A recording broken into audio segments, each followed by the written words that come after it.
Terminal Bungurasi, Surabaya, telah lama kehilangan wajah ramahnya. Bau knalpot bercampur keringat dan ketakutan menggantung di udara. Para sopir duduk gelisah, bukan karena lelah menempuh perjalanan panjang, melainkan karena satu hal yang lebih mengerikan dari macet dan remblong, ormas jalanan. Di antara mereka, satu nama membuat jantung berdebar, Usman Harun. Bukan aparat, bukan juga penjahat biasa. Ia adalah raja tanpa mahkota, yang menguasai terminal dengan tangan besi dan hati sekeras aspal yang diinjaknya tiap hari. Setiap bus yang datang wajib setor. Tidak peduli apakah baru tiba dari Magelang atau dari Banyuwangi, sopir harus membayar uang keamanan, atau bersiap hadapi bogem mentah. Sore itu, langit Surabaya mendung. Gerimis menetes tipis, menyirami barisan bus yang mengantre masuk.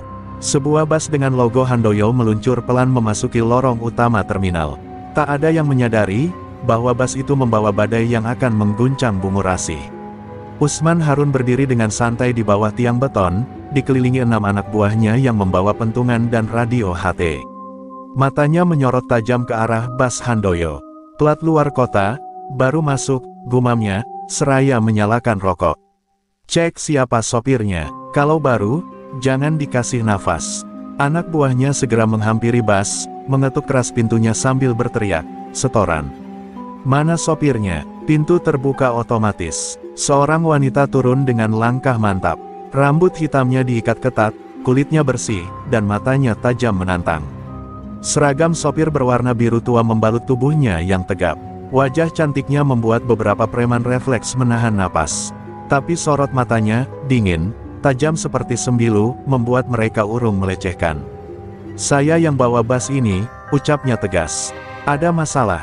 Usman Harun melangkah maju, menatap sang sopir perempuan dengan campuran geli dan marah. "Baru juga masuk Surabaya, udah gaya. Ini Surabaya, bukan salon kecantikan. Semua sopir setor, ngerti?" Suaranya bergema di lorong. Tapi wanita itu, Sari Dewi, hanya diam. Tidak takut, tidak juga menantang, tapi cukup tenang untuk membuat Usman merasa terganggu. "Saya tidak bayar pemalakan. Kalau memang merasa jago, silakan pakai hukum jalanan. Tapi jangan bawa nama keamanan." Sejurus kemudian, tangan kanan Usman melayang ke arah pundak Sari, refleks kasar yang biasa ia lakukan pada siapa saja yang dianggap menentang. Tapi sebelum jari itu menyentuh, tubuh Sari bergerak cepat. Ia menangkap pergelangan tangan Usman dan memelintirnya dalam sekejap. Suara berderak kecil terdengar, cukup untuk membuat anak buah Usman terkejut. Usman berteriak kesakitan, lalu terdorong mundur. "Satu kali saja kau sentuh aku lagi, aku pastikan tanganmu tak akan bisa nyetir mobil jenazah," bisik Sari lirih tapi dingin. Terminal hening. Para sopir lain mengintip dari balik kemudi. Tak ada yang berani membantu, tapi untuk pertama kalinya dalam bertahun-tahun, mereka melihat seseorang berdiri menantang Usman Harun. Detik berikutnya, anak buah Usman mulai maju, tapi langkah mereka terhenti ketika seseorang muncul dari balik bayangan bus yang lain. Seorang pria tua berjaket hitam, wajahnya penuh luka lama, berdiri sambil menatap Sari. "Jangan macam-macam dengan gadis itu," ucapnya pelan. "Dia bukan siapa-siapa, kecuali kau kenal nama Guntur Petir." Seketika, wajah Usman memucat. Nama itu adalah legenda di dunia jalanan. Dulu, pria itu menguasai jalur utara hingga selatan. Tapi ia menghilang, konon dibunuh dalam pengkhianatan. Tak ada yang tahu bahwa Guntur punya anak, apalagi anak perempuan. Tapi kini, putri itu berdiri di hadapannya, di tengah lorong terminal, membawa keberanian yang menggetarkan jantung, dan di balik ketenangannya, ada rahasia kelam, warisan ilmu yang telah lama dilarang, rawa rontek. Hening menelan terminal. Nama Guntur Petir jatuh seperti petir tanpa kilat, tapi menyambar jantung setiap preman yang pernah berurusan dengan dunia jalanan Surabaya. Sebagian dari mereka adalah mantan anak buah Guntur yang kini menyusup ke barisan Usman Harun. Mereka saling tatap, tak percaya bahwa darah dari sang legenda kini berdiri di hadapan mereka dalam wujud seorang perempuan, sopir bus, dan lebih berani dari kebanyakan lelaki. Usman Harun melangkah mundur perlahan, menahan perih di pergelangan tangannya yang dipelintir Sari. "Bohong," gumamnya dengan suara parau. "Guntur Petir mati. Aku lihat sendiri. Tubuhnya dibakar malam itu." Tapi suara laki-laki tua berjaket hitam, yang kini berdiri di samping Sari, menjawab tanpa ragu.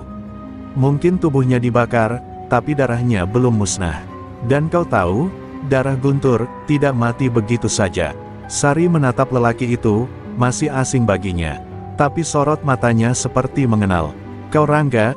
Iya, katanya pelan. Pria itu tersenyum samar, seolah waktu puluhan tahun tak menghapus bekas luka pengkhianatan. Aku pernah jadi tangan kanan ayahmu, sebelum semua berubah. Dulu aku mengira kau hilang. Tapi ternyata, kau kembali bukan sebagai anak kecil. Kau kembali sebagai pewaris kekuatan. Bas Handoyo yang dikemudikan Sari masih terparkir di tengah terminal, seolah menjadi batas antara dua dunia, masa lalu yang kelam dan masa kini yang penuh dendam. Penumpang di dalam mulai gelisah, beberapa mengintip dari balik tirai jendela. Tapi Sari tak peduli. Ia menatap langsung ke mata Usman. Kau yang penggal leher ayahku malam itu, kan? Tanyanya, suara bergetar, bukan karena takut, tapi karena amarah yang dipendam bertahun-tahun. Usman terdiam, bibirnya bergerak, tapi tak ada suara yang keluar. Tatapannya beralih ke Rangga. Kau bawa dia ke sini buat balas dendam. Rangga hanya menghela napas, matanya memandangi langit yang mulai gelap. Aku bawa dia karena waktunya sudah tiba. Jalur ini harus dibersihkan. Bungur Asi bukan milik preman. Ini tempat rakyat cari makan, bukan tempat kau kutuki dengan darah dan uang haram. Mendadak, anak buah Usman bergerak serentak. 4 orang mengepung, 2 di sisi kiri dan 2 dari kanan. Mereka tak peduli lagi siapa Sari. Bagi mereka, ini soal harga diri bos mereka yang dipermalukan. Salah satu dari mereka mengayunkan besi panjang ke arah Sari. Tapi dalam sekejap, tubuh Sari melompat ke samping, menghindar dengan kecepatan tak wajar. Ia mendarat dengan satu lutut, lalu bergerak cepat, mematahkan lengan salah satu preman dan menghantam dada yang lain dengan siku yang berbunyi retak. Teriakan kesakitan memenuhi lorong terminal. Para sopir yang selama ini pasrah, kini bangkit dari tempat duduknya. Beberapa mulai bersorak lirih, seolah menemukan simbol perlawanan mereka dalam sosok Sari Dewi. Rangga berdiri diam, seperti guru yang mengamati muridnya menguji ilmu yang diwariskan. 1 lawan 4 bukan pertandingan. Bagi Sari, ini latihan pemanasan. Dan Usman mulai menyadari, ia telah menyalakan api yang tak bisa ia padamkan. Di kejauhan, suara sirine samar terdengar. Mungkin petugas terminal, mungkin juga aparat. Tapi bagi Sari Dewi, hari itu bukan akhir. Itu baru awal. Ia tak hanya datang dari arah barat, ia datang dari masa lalu yang penuh luka. Dan kini, luka itu menuntut dibayar lunas, dengan darah. Usman Harun duduk terpaku di bangku warung belakang terminal, tangannya masih bergetar memegangi pergelangan yang sempat dipelintir Sari. Wajahnya pucat, bukan karena rasa sakit, tapi karena bayangan masa lalu yang kembali menghantui. Ia masih bisa mendengar teriakan guntur petir malam itu, saat ia bersama gengnya mengkhianati sang legenda dan membakar tubuhnya di pelabuhan Kalimas. Guntur sudah mati, bisiknya, seolah ingin meyakinkan dirinya sendiri. Tapi kenyataan di hadapannya berkata lain. Putrinya hidup, dan berbahaya. Di sisi lain, Sari Dewi menutup pintu bas perlahan, membiarkan penumpangnya kembali tenang. Tangannya sedikit memar akibat pukulan yang ia tahan tadi, tapi tak satu pun keluhan keluar dari bibirnya.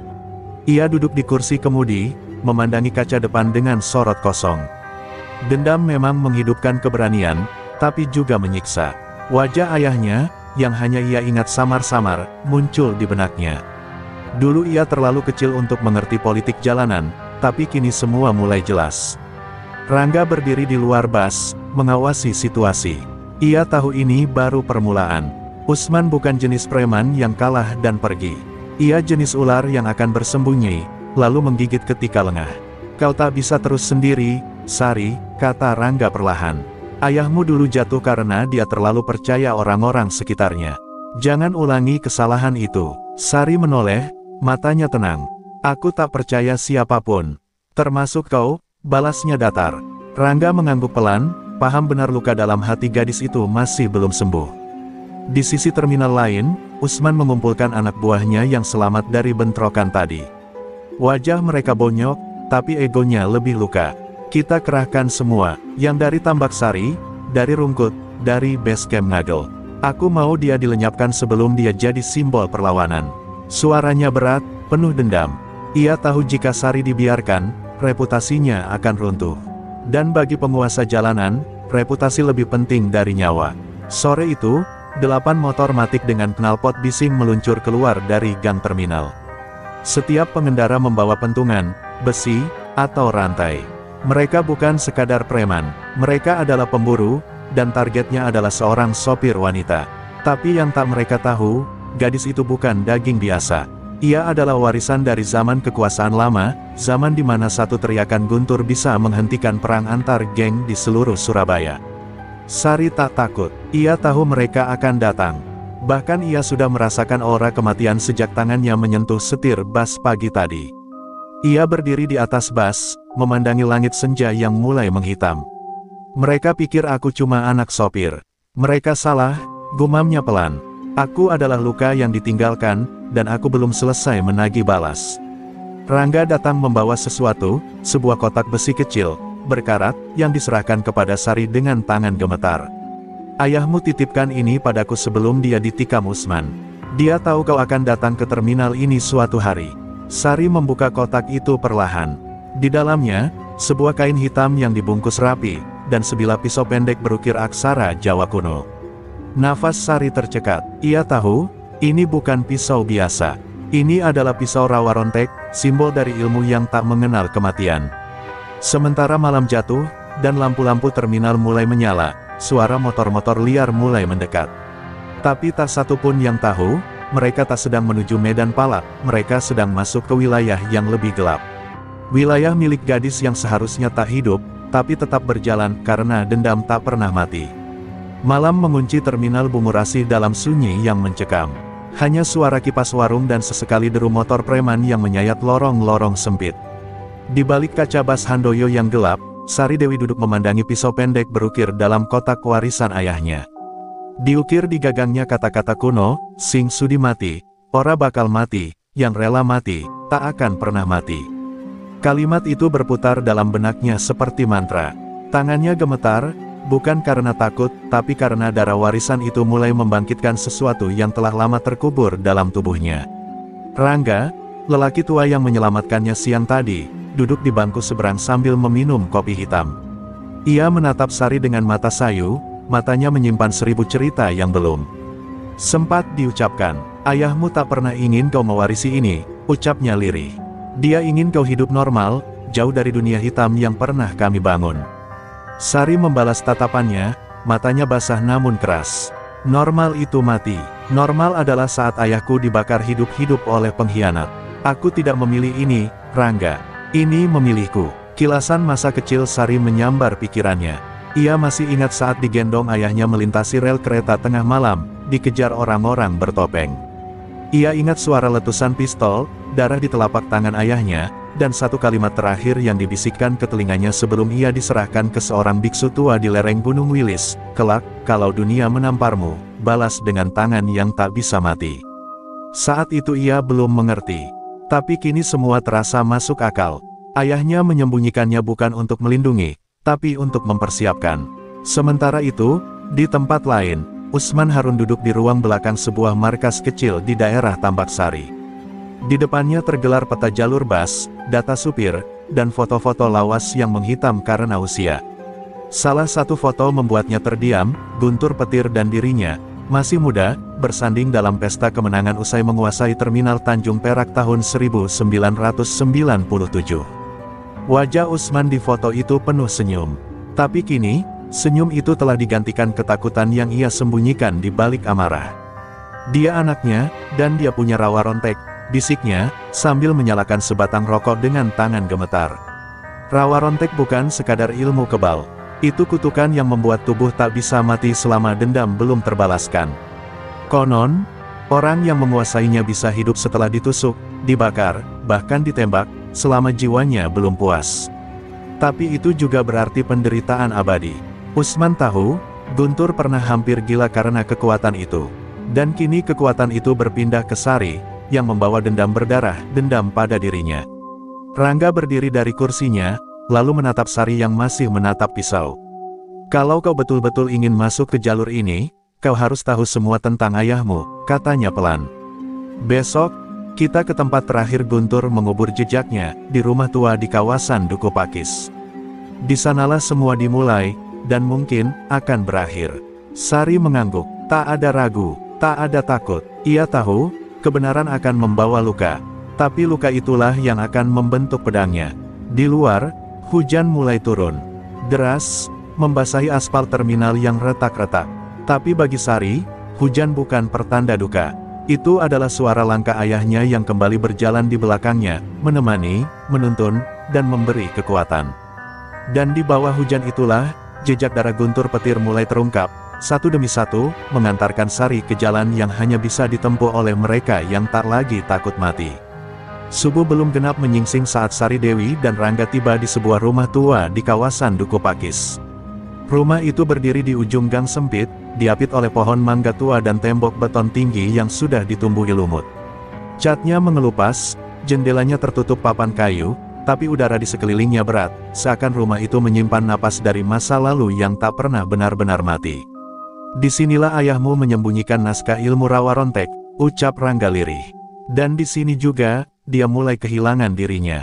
Mereka masuk perlahan, menyusuri lantai kayu yang berderit tiap diinjak. Dinding penuh foto lama. Di salah satunya, Sari melihat dirinya sebagai bayi dalam gendongan seorang wanita, ibunya, yang selama ini hanya ada dalam potongan mimpi. Tapi bukan itu yang mencuri perhatian. Di ruang belakang, terdapat sebuah peti besi hitam. Rangga membukanya dengan kunci kecil yang digantung di lehernya sejak 2 dekade lalu. Di dalamnya, terlipat sehelai kain putih dengan tulisan tangan menggunakan arangdan. Darah, Kitab Rawa Rontek. Sari membacanya perlahan, tiap kalimat terasa seperti bisikan dari liang kubur. Ilmu itu bukan sekadar tentang kebal atau bangkit dari kematian. Rawa Rontek adalah janji antara tubuh dan dendam. Siapapun yang mengucapkan mantranya, tubuhnya tak akan bisa mati, selama musuh utama belum dikalahkan.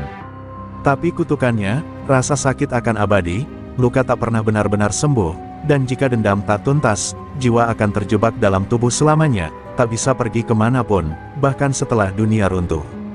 Ayahmu hampir gila karena rawa rontek, ujar Rangga perlahan. Setiap kali dibunuh musuhnya, dia bangkit lagi. Tapi sakitnya tetap, luka-luka itu membusuk, tapi tak mati. Sampai akhirnya, dia menyadari bahwa kekuatan itu harus diwariskan hanya jika benar-benar diperlukan. Sari menunduk, dan dia merasa saat itu sudah tiba sekarang, bisiknya. Rangga mengangguk dengan berat, karena musuhmu bukan cuma Usman, tapi sistem, kekuasaan yang tumbuh dari pengkhianatan, uang haram, dan darah rakyat. Tiba-tiba terdengar suara dari luar rumah.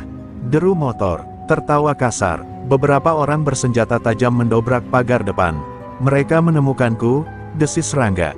Cepat, pilih, kau akan gunakan rawa rontek sekarang, atau tidak sama sekali. Sari menatap naskah itu, tangannya gemetar. Ia tahu, begitu mantra dibacakan, tubuhnya bukan lagi miliknya.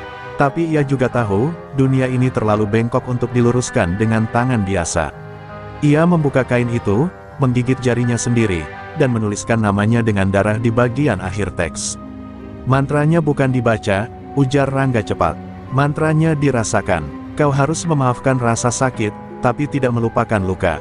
Kau harus ingin hidup, tapi tidak takut mati.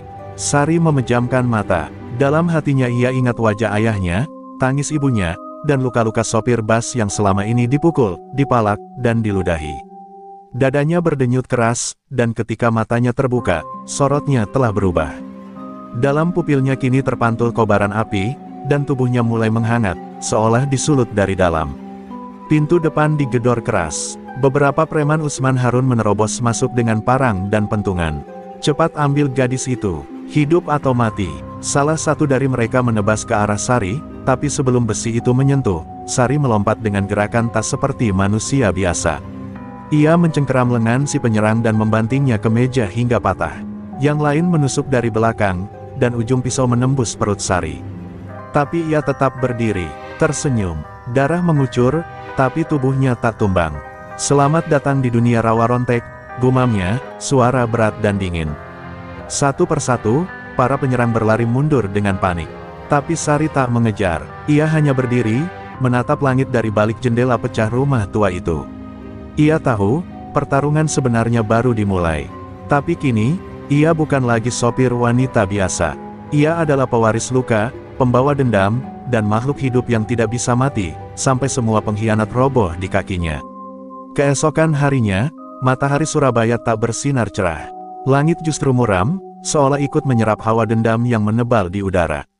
Di seantero Bungur Asih, kabar tentang penyerangan semalam menyebar cepat.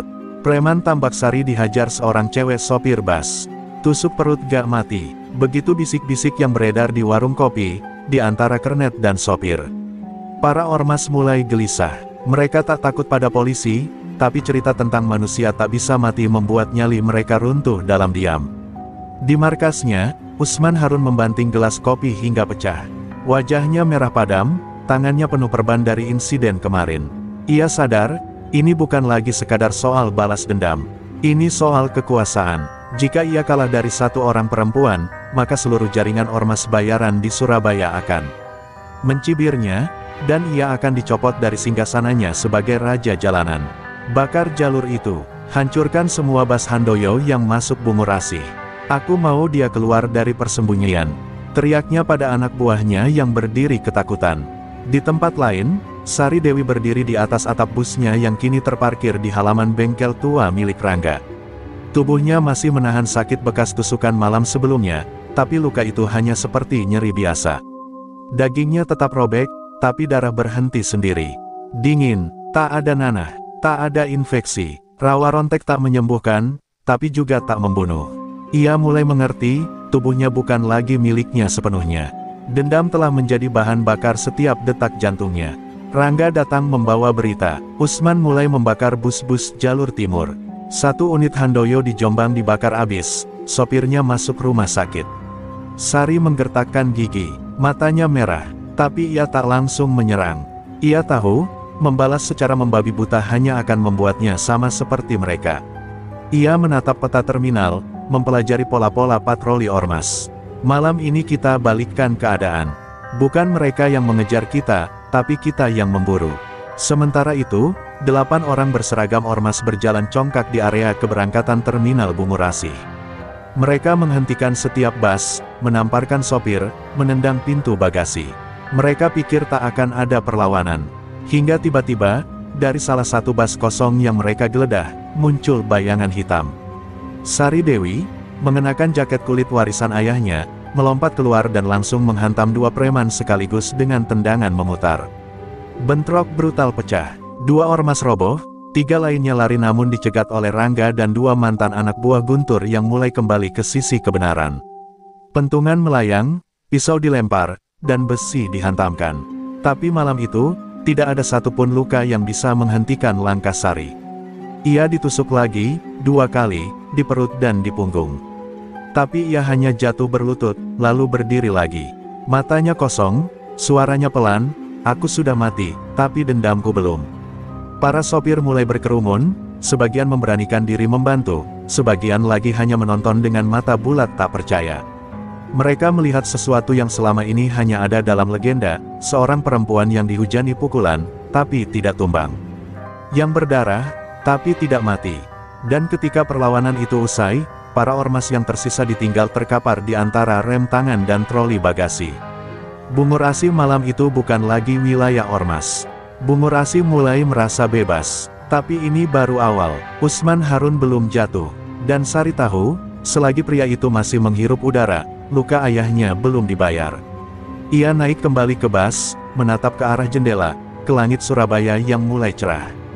Tapi bukan cahaya yang ia tunggu, melainkan malam yang berikutnya, saat ia akan mulai menyerang jantung kekuasaan Usman. Terminal bukan lagi hanya tempat transit.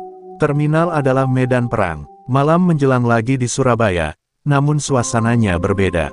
Bungur Asih kini dicekam bukan oleh ketakutan terhadap ormas, melainkan oleh ketegangan akan kemunculan sosok yang konon tak bisa mati. Para preman mulai ragu patroli. Banyak yang memilih menghilang, menyamar sebagai tukang parkir atau sopir bayangan. Nama Sari Dewi mulai bergaung dalam bisikan lirih, disandingkan dengan legenda Guntur Petir, ayahnya, sang penguasa jalanan yang dikira telah terkubur dalam sejarah kelam kota ini. Sementara itu, di sebuah rumah kosong bekas basecamp ormas yang ditinggalkan, Sari dan Rangga duduk memeriksa dokumen-dokumen lama milik ayahnya. Di antara tumpukan kertas dan foto, mereka menemukan sebuah surat tua yang belum sempat dikirim. Isinya mengguncang hati Sari, jika surat ini sampai ke tanganmu, berarti aku telah mati. Tapi bukan di tangan polisi atau lawan, melainkan oleh orang yang pernah kupanggil saudara. Tanda tangan di bawahnya, Guntur. Sari terdiam, tangannya mengepal. Siapa yang ia maksud? Gumamnya pelan. Rangga menatap langit-langit, seolah ragu bicara. Tapi akhirnya ia membuka mulut. Ayahmu punya 3 tangan kanan. Aku, Herman, dan Usman. Suasana jadi hening. Usman bukan cuma anak buah. Dia pernah dianggap keluarga oleh Guntur. Tapi dia serakah. Dia ingin jalur distribusi sendiri. Dia ingin Bungur Asi, Tanjung Perak, bahkan Pelabuhan Gresik. Saat Guntur menolak, Usman menyusun pengkhianatan. Sari mendengarkan dengan rahang mengeras. Lalu Herman, tanyanya cepat. Rangga diam, wajahnya gelap. Herman hilang malam itu. Tidak ditemukan, entah lari, atau ikut menikam. Di tengah keheningan, terdengar ketukan di pintu belakang rumah. Rangga dan Sari sigap, tapi yang muncul bukan musuh, melainkan seorang pria tua kurus dengan rambut memutih dan langkah terpincang. Tatapannya tajam, penuh luka. Kau Sari? Tanyanya, suaranya serak. Aku Herman. Dunia seakan berhenti sesaat. Sari bangkit berdiri, kaget dan marah bercampur. Kau lari saat ayahku dibunuh, teriaknya. Tapi Herman mengangkat tangan gemetar. Tidak, aku coba selamatkan dia, tapi semua sudah disusun Usman. Bahkan aku sendiri dikhianati dan dibuang. Sari tak langsung percaya, tapi Herman mengeluarkan sesuatu dari balik jaketnya, sebuah kalung liontin besi yang dulu selalu dipakai Guntur, berisi foto kecil dirinya dan Sari. Dia memberikannya padaku saat tubuhnya mulai terbakar. Katanya, bawa ini ke anakku kalau aku gagal. Suara Herman pecah menahan tangis. Sari menggenggam liontin itu dengan tangan gemetar, lalu duduk kembali. Air mata menggenang, tapi matanya tetap menyala. Berarti aku sudah tahu siapa yang harus kulenyapkan. Herman mulai menjelaskan secara detail, bagaimana Usman memanfaatkan aparat bayaran, menyuap pengurus terminal, bahkan mendirikan ormas-ormas boneka untuk menguasai semua titik jalur transportasi. Dan malam saat Guntur dibakar, kata Herman perlahan, ada seseorang yang menyaksikan semuanya dari atap pelabuhan. Seorang bocah kecil yang tidak bisa lupa. Sari terhenyak. Aku, bisiknya lirih. Itu aku ada di sana. Tiba-tiba, potongan ingatan masa kecilnya kembali, suara ayahnya, api, dan sosok pria bertopi yang berdiri menonton dari kejauhan. Sudah waktunya, Sari, ujar Rangga pelan. Bayangan masa lalu sudah berkumpul semua. Pengkhianatan telah lengkap. Sari berdiri perlahan, memegang liontin ayahnya, pisau rawa rontek terselip di pinggang. Di matanya, ada gelombang badai. Ia tak lagi berjalan untuk membalas dendam semata. Ia berjalan untuk menyelesaikan cerita. Untuk menghapus nama pengkhianat dari sejarah jalanan. Dan untuk membuktikan bahwa darah Guntur Petir belum selesai bicara. Hujan turun pelan membasahi kota Surabaya malam itu. Langit seperti ikut berkabung, meneteskan air seolah menyiram luka-luka masa lalu yang kembali terbuka. Di bawah jembatan layang Ngagel, tempat dulunya Guntur Petir menggelar pertemuan rahasia dengan para anak buahnya, kini kembali berdenyut. Bukan oleh suara mesin atau klakson truk, melainkan oleh desah napas orang-orang yang pernah bersumpah setia. Malam itu, orang-orang lama muncul satu persatu. Wajah-wajah penuh luka dan kebencian. Sari Dewi berdiri di tengah mereka. Di kiri Rangga, di kanan Herman, dan di hadapannya, 8 orang mantan pengikut Guntur, kini sudah menua, tapi sorot matanya masih tajam. Ada Parde Togar dari Tambak Sari, Mbok Lusi si jagoan sabetan parang dari Rungkut, dan Genta, pengatur jalur logistik era Guntur yang hilang sejak penyerbuan terminal 12 tahun silam. Mereka datang bukan karena ingin perang, tapi karena tahu, Usman Harun telah melewati batas terakhir. Anak itu, anak Guntur, bisik Togar lirih sambil menatap Sari. Dia berdiri di tempat yang dulu kami tinggalkan. Dan dia belum tumbang. Sari mengangguk perlahan. Ia tak butuh banyak kata. Ia menunjukkan liontin peninggalan Guntur, lalu menarik pisau rawa rontek dari balik pinggang. Cahaya bulan memantul di bilah besi hitam itu. Semua yang melihat, tahu betul, itu bukan senjata biasa. Aku tak ingin jadi legenda, ucap Sari dingin. Aku hanya ingin menuntaskan cerita bapakku yang kalian biarkan mati sendirian. Hening menyelimuti, tapi lalu Lucy bicara, suaranya pelan namun tajam. Kalau kau berdiri untuk Guntur, maka kami akan berdiri di belakangmu. Yang lain mengangguk. Genta menggelar peta terminal dan jalur distribusi gelap Usman Harun. Mereka mulai menyusun strategi. Satu persatu titik lemah Usman diidentifikasi, gudang senjata di Margomulyo, markas pemerasan di Kalimas, serta jalur uang lewat pasar burung di Beratang. Kalau kita lumpuhkan ini dalam semalam, Usman akan jatuh, kata Rangga penuh semangat. Namun di tengah perencanaan itu, muncul satu nama yang membuat suasana berubah tegang, Andra, anak buah Usman paling loyal, yang dikenal bengis dan licik. Dia yang sekarang jadi perisai utama Usman. Tanpa menjatuhkannya dulu, kita tidak akan bisa mendekati pusat kekuatan, kata Herman. Sari hanya tersenyum tipis. Kalau dia perisai, aku adalah badai. Tapi diam-diam, di dalam dadanya, muncul keraguan. Andra adalah nama yang pernah ia dengar saat kecil. Nama yang pernah akrab dalam telinganya. Malam itu ditutup dengan satu sumpah di bawah jembatan. Di antara suara hujan dan gemuruh truk dari kejauhan, Sari berdiri di tengah lingkaran mereka. Ia menusukkan pisaunya ke tanah, dan yang lain mengikutinya. Kita bukan geng, bukan ormas. Kita keluarga yang dikhianati, ucapnya. Dan mulai malam ini, Surabaya akan tahu siapa yang sesungguhnya punya jalanan ini. Saat semua bubar dan langit mulai cerah, Sari menatap jauh ke arah timur. Ada bayangan di pikirannya, sebuah siluet lelaki muda berjaket kulit hitam yang dulu menggendongnya kecil sambil tertawa.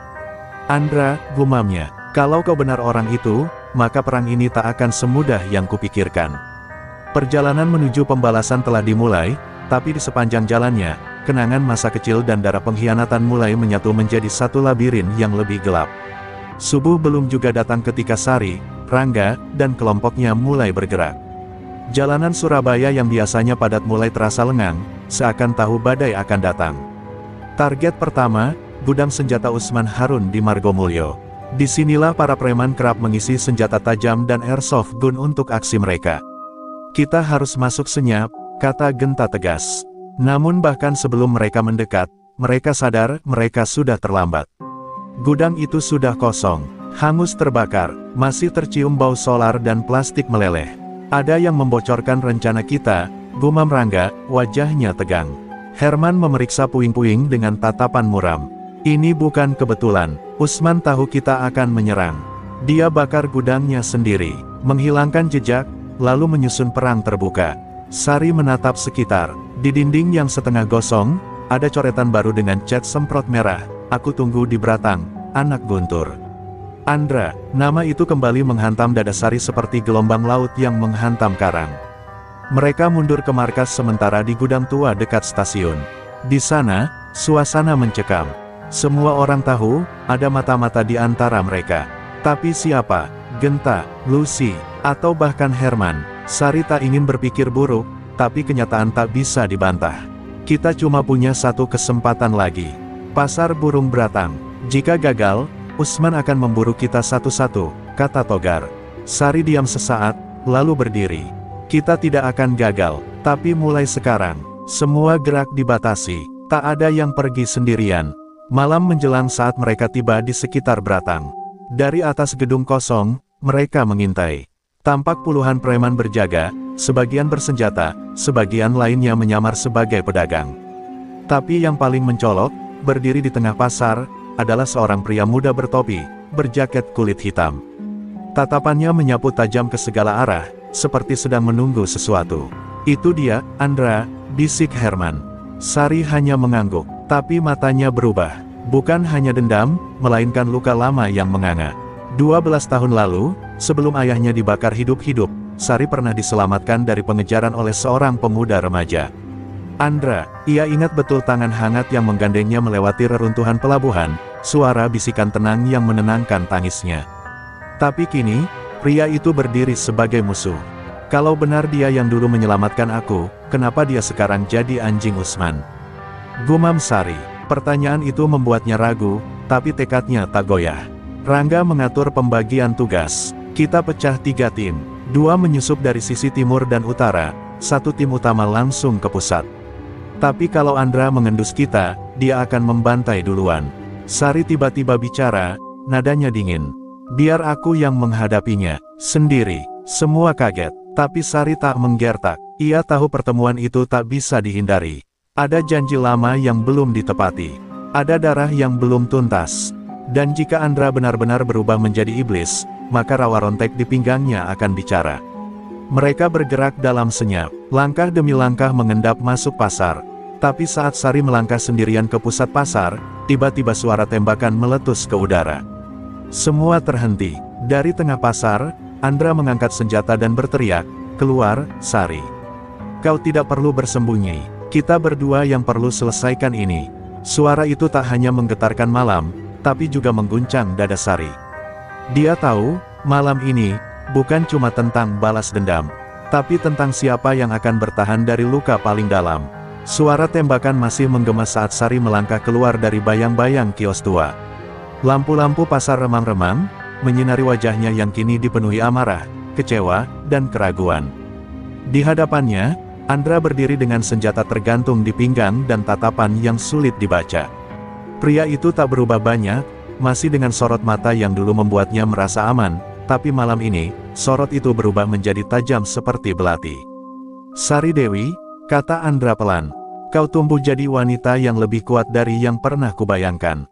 Suaranya datar, tapi ada getar di ujung nada. Sari mendekat, hanya berjarak 5 meter dari pria yang pernah menyelamatkannya. "Kalau kau tahu siapa aku, kenapa kau ikut Usman Harun?" tanyanya lirih. Andra menunduk sejenak, lalu tertawa kecil. "Karena kadang, untuk bertahan hidup, kita harus makan dari meja iblis." Sari mencabut pisau rawa rontek dari pinggang. Cahaya bilahnya membuat preman-preman Usman merapat di sekeliling, membentuk lingkaran. Duel ini tidak bisa dihindari. Andra pun menanggalkan jaketnya dan melempar senjatanya ke tanah. "Aku tak akan pakai senjata," katanya. "Kalau harus mati malam ini, aku ingin mati seperti saat aku hidup, dengan tangan kosong dan luka lama yang tak pernah sembuh." Kata-katanya menusuk lebih dalam dari ancaman manapun. Tapi Sari tak boleh goyah. Dia mewakili luka ayahnya. Dia mewakili semua yang dibakar oleh ambisi Usman. Pertarungan dimulai cepat. Tinju pertama Andra nyaris mengenai rahang Sari, tapi dia gesit menghindar. Tendangan Sari mengenai rusuk kiri Andra, membuatnya terhuyung. Mereka beradu cepat, keras, brutal, seperti dua jiwa yang tak hanya bertarung untuk menang, tapi untuk mengubur masa lalu. Setiap pukulan membawa dendam, setiap gerakan menyimpan kenangan, dan di antara napas mereka yang berat, ada sesal yang tak bisa mereka ucapkan. Tiba-tiba, Andra terjatuh. Sari menempelkan ujung pisau rawa rontek ke lehernya. Semua preman bersiaga, tapi tak satu pun berani mendekat. "Kau bisa mati malam ini," ucap Sari dingin. "Tapi sebelum itu, jawab aku satu hal, waktu ayahku dibakar, kau ada di mana?" Andra menatapnya, mata berkaca. "Aku, dikurung Usman, karena aku mencoba menyelamatkan Guntur. Tapi aku kalah, dan setelah itu, aku dipaksa jadi anjingnya." Air mata Sari jatuh tanpa izin. Tapi pisaunya tetap di tempatnya. "Kau lihat dia mati. Kau dengar jeritannya." Andra mengangguk pelan. "Dan aku dengar satu-satunya yang dia sebut sebelum terbakar abis, adalah namamu." Dunia seperti runtuh di telinga Sari. Segala yang dia pendam bertahun-tahun tumpah seketika. Ia menarik pisaunya perlahan. Tidak membunuh, tapi meninggalkan luka sayat di pipi Andra. "Itu, untuk membuatmu selalu ingat, bahwa kau pernah berdiri di antara dua pilihan, dan kau memilih diam." Andra terkulai, napasnya tersengal. "Lalu sekarang, kau akan habisi mereka semua." Sari berdiri, menatap sekeliling. "Aku tak akan habisi kalian," katanya lantang. "Tapi aku akan habisi Usman Harun. Dan siapapun yang masih berdiri bersamanya, akan kuanggap musuh." Beberapa preman tampak ragu. Melihat pemimpinnya kalah, kepercayaan mulai runtuh. Dan malam itu, tanpa harus menumpahkan lebih banyak darah, Sari memenangkan duel yang lebih dari sekadar fisik, tapi duel hati, sejarah, dan pengkhianatan. Saat ia melangkah pergi bersama Rangga dan yang lain, Andra hanya bisa menatap punggungnya menjauh, sembari menahan luka dan tangis yang selama ini dikubur. Untuk pertama kalinya, pria itu merasakan kehilangan yang tak bisa disembuhkan. Dan di kejauhan, seorang mata-mata diam-diam memencet tombol pada walkie-talkie-nya dan berbisik, "Sari Dewi sudah mulai bergerak." Usman harus tahu. Langit Surabaya diselimuti mendung kelabu, seolah ikut menahan napas menantikan pertumpahan darah yang sebentar lagi tak terelakkan. Setelah duel dengan Andra, nama Sari Dewi semakin menggema di antara para preman dan ormas jalanan. Banyak yang mulai meragukan kepemimpinan Utsman Harun. Tapi kekuasaan Utsman tidak dibangun dari rasa hormat, melainkan dari rasa takut. Dan ketika takut mulai luntur, Utsman tahu satu hal, dia harus menyerang lebih dulu, atau lenyap selamanya. Di markas tersembunyi di kawasan Tambak Bayan, Sari dan pasukannya berkumpul di ruang sempit yang dulu digunakan ayahnya, Guntur, sebagai tempat menyusun rencana. Di dinding, masih tergantung foto Usang. Guntur duduk bersama anak buahnya, sebagian besar kini sudah mati, kecuali satu, Pak Genot, sosok tua yang dulu disebut tangan kiri Guntur. Rambutnya telah memutih, tubuhnya membungkuk, tapi sorot matanya masih menyala. Utsman itu bukan sekadar preman, Sari, katanya parau. Dia itu raja, dan sarangnya tak bisa ditembus dengan kekuatan saja. Sari mendekati meja kayu dan membuka peta wilayah. Aku tidak akan menunggu dia menyerang. Kita habisi dia duluan, kalau kita tahu di mana sarangnya. Pak Genot tersenyum samar, lalu mengetuk sebuah titik kecil di peta. Gedung kosong di pelabuhan Kalimas. Dulu tempat penyimpanan kontainer ilegal. Sekarang jadi markas utama Utsman. Tapi dia hanya percaya pada satu pintu masuk, terowongan lama yang pernah dibangun ayahmu. Suasana hening. Semua mata memandang Sari, menanti keputusan. Tapi di matanya, sudah ada api. Sementara itu, di dalam markas Utsman Harun, suasana berbeda. Andra berdiri dengan kepala tertunduk. Wajahnya masih menyimpan bekas luka sayatan rawa rontek. Utsman menghampirinya, rokok menyala di tangan. Aku beri kau kepercayaan, Andra. Tapi kau malah membiarkan dia hidup, gumam Utsman, suaranya seperti racun. Andra tidak menjawab, tapi tatapannya mulai berubah. Bukan lagi tunduk, tapi penuh api. Dan Utsman tahu, dia mulai kehilangan kendali. Malam itu, Sari, Rangga, Herman, dan 12 orang terpilih menyusup lewat terowongan gelap yang berlumut dan bau darah masa lalu. Langkah mereka teratur, senyap, seperti bayangan yang siap mencabik kegelapan. Di ujung terowongan, mereka melihat cahaya samar. Genta memberi isyarat, 3, 2, 1. Mereka menerobos masuk, tapi yang mereka temukan bukan Utsman, melainkan jebakan. Puluhan tong minyak terbuka, dengan sumbu api menyala pelan. Mundur, teriak Togar, terlambat. Ledakan besar mengguncang markas bawah tanah. Dinding bergetar, debu beterbangan, dan jerit kesakitan menggema. Sari terpental ke dinding, tubuhnya terhantam reruntuhan. Namun dari balik asap, suara tawa menggema, suara Utsman Harun dari pengeras suara. Selamat datang di sarangku, anak Guntur. Semoga kau suka kejutan pertama. Suara itu membuat dada Sari bergetar. Tapi bukan karena takut, melainkan karena kemarahan yang sudah mencapai titik tak bisa dibendung. Dengan tubuh terluka, Sari berdiri perlahan. Di sekelilingnya, pasukannya berserakan, sebagian terkapar, sebagian masih sadar. Darah mengalir dari pelipisnya, tapi rawa rontek masih tergenggam erat.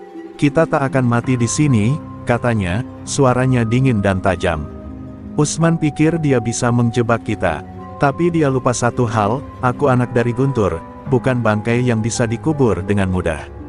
Dan malam itu, di bawah reruntuhan dan debu, Sari bersumpah, sarang iblis akan runtuh. Dengan darah atau dengan nyawa, suasana mencekam menyelimuti lorong reruntuhan markas bawah tanah itu. Bau asap, tanah terbakar, dan darah bercampur dalam kegelapan. Sari Dewi terduduk di antara sisa puing, mencoba menahan luka di lengannya. Di sekitarnya, hanya 6 orang pasukan yang tersisa berdiri. Yang lain, entah mati atau hilang tertimbun. Wajah-wajah mereka pucat, tapi mata mereka masih menyala oleh tekad. Misi belum selesai. Utsman belum mati. Rangga, yang tubuhnya terluka parah di bagian perut, dipapah oleh Herman. Kita harus keluar, Sari, katanya lemah. Kita bukan apa-apa kalau tetap di sini. Tapi Sari diam, matanya menatap dinding retak yang tertutup jelaga. Dia tak bisa menyerah. Tidak setelah sejauh ini. Tidak setelah ledakan itu. Lalu tiba-tiba, dari balik reruntuhan, muncullah satu sosok yang membuat semua yang masih berdiri terpaku, Andra. Tubuhnya berdebu, pakaiannya compang camping, tapi tidak ada luka. Aku tak bisa biarkan kalian mati di sini, katanya lirih. Semua mata menatapnya waspada, tapi Sari hanya berkata pelan, kenapa kau di sini? Andra menatapnya dengan luka yang tak terlihat. Aku sudah tak percaya Utsman. Aku pernah menyebutnya pemimpin, tapi setelah malam ini, dia bukan apa-apa selain pengecut. Sari menggenggam rawa rontek, antara percaya dan ragu, hatinya masih belum bisa sepenuhnya menerima. Namun waktu mendesak, mereka harus keluar, dan Andra adalah satu-satunya yang tahu jalan pintas keluar dari lorong neraka itu. Di tengah perjalanan keluar, mereka harus melewati lorong sempit dengan genangan air setinggi betis.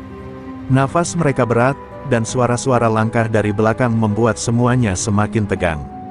Tapi justru saat mereka melewati ruangan tua dengan tangga ke atas, terdengarlah bunyi klik kecil, perangkap aktif. Sebelum mereka bisa bereaksi, ledakan kecil mengguncang dinding dan batu besar runtuh, menutup jalan. Andra langsung berdiri paling depan, tubuhnya melindungi Sari.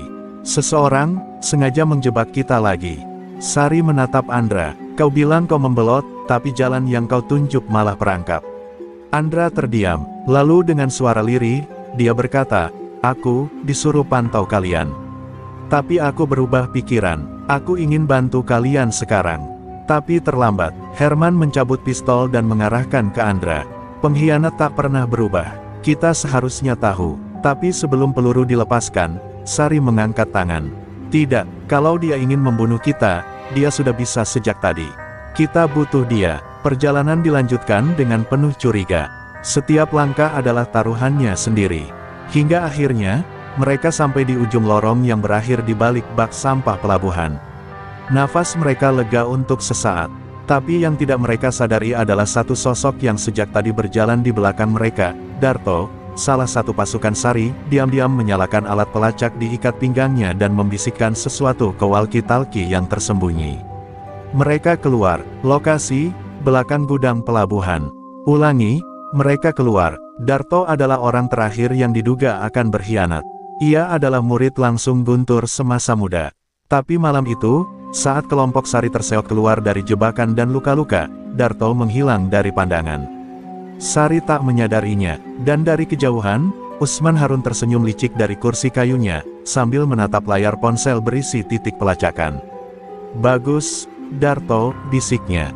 Biarkan mereka lelah, dan ketika waktunya tiba, aku sendiri yang akan mencabut jantung gadis itu. Cahaya bulan menggantung pucat di langit pelabuhan Surabaya, memantul pada genangan-genangan air hujan yang tertinggal di atas aspal. Angin laut membawa bau asin yang bercampur dengan aroma kematian. Sari Dewi berdiri di atas tumpukan kontainer tua, matanya memandangi jalan keluar yang sunyi. 6 orang yang tersisa bersamanya masih dalam keadaan luka, kelelahan, dan kini, tanpa mereka sadari, telah dikepung. Teriakan pertama terdengar seperti gelegar guntur. Dari arah kiri, puluhan anggota Ormas Usman muncul, mengenakan penutup wajah dan membawa senjata tajam. Dari kanan, suara sepatu bot menghentak aspal. Mereka datang dari segala arah. Sari tahu, Darto telah menjual mereka. Dan kini tidak ada waktu untuk menyesal. Bersiap, teriaknya. Rawa rontek terhunus, sinarnya berkilau tajam di bawah cahaya bulan, seperti janji balas dendam yang belum lunas. Rangga, meski masih terlatih, berdiri di sisi Sari dengan sebilah parang yang patah. 1 lawan 10, iya, katanya sambil tersenyum miris. Herman, berdarah di kening, menepuk pundaknya. 1 lawan 1000 pun, kalau bareng Sari, kita nggak mundur.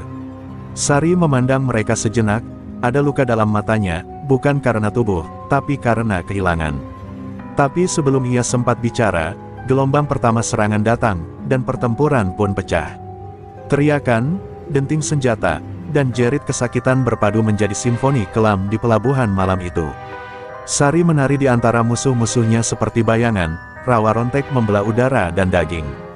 Setiap kali ia jatuh, ia bangkit. Luka di tubuhnya seakan menyatu dengan tanah. Ilmu rawa rontek aktif penuh malam itu, tapi bahkan keabadian pun punya batas ketika hati dihancurkan. Darto muncul dari belakang kerumunan, masih berpura-pura sebagai bagian dari mereka. Tapi Andra, yang diam-diam mengawasinya sejak awal, melompat ke arahnya dengan pisau siap menusuk. Darto sempat menangkis, tapi Andra lebih cepat. Pisau itu menembus perut Darto, dan untuk pertama kalinya, si pengkhianat itu menatap Andra dengan pandangan terkejut, hampir seolah menyesal. Kau, dulu anak kecil yang tak berani, bisiknya. Andra mendesis, dan kau pengkhianat yang tak layak menyebut nama Guntur. Satu demi satu pasukan Sari tumbang. Herman tersungkur setelah punggungnya ditikam, Rangga roboh dengan senyum di wajahnya, menggenggam tangan salah satu musuh hingga nafas terakhir. Kini hanya tinggal Sari dan Andra. Mereka berdiri punggung ke punggung, dikelilingi oleh bayang-bayang musuh. Nafas mereka tersengal, tapi mata mereka menyala. Kalau mati sekarang, setidaknya kita mati melawan, gumam Andra. Tepat ketika musuh kembali menyerbu, terdengar bunyi klakson keras dari arah jalan raya. Sebuah truk besar menabrak masuk ke pelabuhan, diikuti oleh rombongan motor dan mobil tua. Lampu-lampu menyala terang menyorot kerumunan. Dari atas truk, sosok tua dengan tongkat besi berdiri, Pak Genot, bersama puluhan mantan anak buah Guntur yang tersisa, yang selama ini sembunyi dalam bayang-bayang. "Cukup," teriaknya, "siapa yang berani menyentuh darah anak Guntur, berarti menyentuh jiwa kami semua." Pertempuran berhenti sejenak, waktu seolah membeku. Dan di bawah cahaya bulan yang mulai tenggelam, semangat baru menyala dalam dada Sari. Ia mendongak, darah di wajahnya menetes perlahan. Tapi senyumnya kembali muncul. Kali ini, bukan senyum dendam, tapi senyum seorang pemimpin yang tak lagi sendiri. "Sekarang, mari kita habisi sarang iblis ini." Usman Harun berdiri di atas balkon lantai 2 sebuah gudang tua yang ia jadikan markas pusat, memandang pertempuran di pelabuhan yang mulai condong ke arah yang tak ia harapkan. Matanya menyipit saat melihat Pak Genot dan puluhan mantan anak buah Guntur menyerbu dari segala arah. Napasnya berat, tangan kanannya meremas gagang golok warisan, golok petir, senjata pamungkas yang dulu pernah menebas banyak kepala di jalanan Surabaya.